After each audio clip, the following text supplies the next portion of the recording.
Good morning and welcome to this episode of OakCrest Insight. In today's episode, I want to talk about two topics briefly. The first is a recap of markets through the second quarter, and secondly, give you highlights of the Secure Act in Congress right now. First, after suffering their worst quarterly decline in a decade to close out 2018, stocks bounced back in the first quarter of 2019 and erased most of their losses. May saw the markets drop over 7% due to more tariffs being imposed on China and a trade war deal falling through. But June saw the markets back up to record highs as the markets now expect more than 0.5% worth of rate cuts by the Fed by the end of the year, which is a sharp contrast to the 0.5% increase in interest rates it was expecting for 2019 back in September of 2018.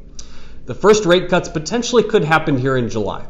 The U.S. markets are leading returns so far this year well up into double digits, and international markets are still positive as tariff concerns are holding international markets back some. Secondly, one of the items that has not gotten a lot of media attention is the Secure Act, the Setting Every Community Up for Retirement Enhancement Act. It's a long phrase.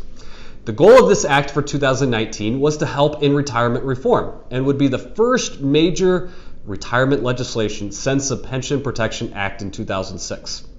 Many Americans haven't heard about this as it's taken a back seat to the war on tariffs and the 2020 election coverage. The Secure Act passed in the House in May at 417-3 vote and now is awaiting voting in the Senate. Many believe there may be some minor changes, but below are a couple highlights in the current proposal. First, RMDs, required minimum distributions. It would push back RMDs to have to start at 72 versus currently 70.5 today.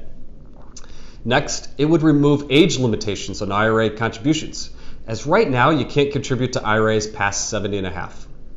Stretch provision. Many Americans don't know about this, but right now, let's say you inherited a traditional IRA from a parent or grandparent.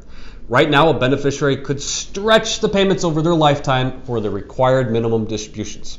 However, under the Secure Act, they would have to distribute all and pay all the taxes in 10 years.